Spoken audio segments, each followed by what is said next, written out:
In this video, you'll learn how to link Calendly to HoneyBook.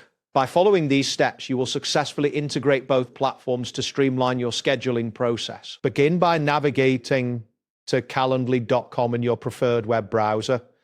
Once the page loads, you will see the main interface where you can manage your scheduling settings. Next, locate and click on the option labeled Integrations and Apps in the left sidebar.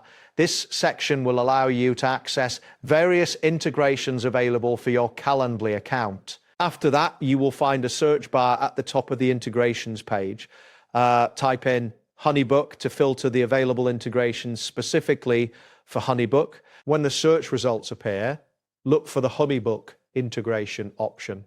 Click on it to proceed to the partner integration page, where you will find specific instructions for linking the two services. Once on the partner integration page, review the instructions provided for connecting Calendly with HoneyBook.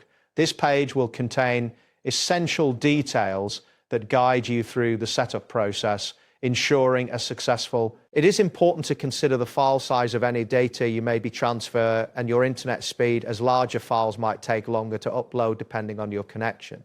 Additionally, ensure that you have sufficient storage space available in HoneyBook to accommodate the integration. After carefully reviewing the integration instructions, follow any prompts to complete the linking process. This may involve logging into your HoneyBook account to finalize the setup, ensuring both platforms are properly connected. That wraps up today's guide. Thanks for watching, and catch you in the next tutorial.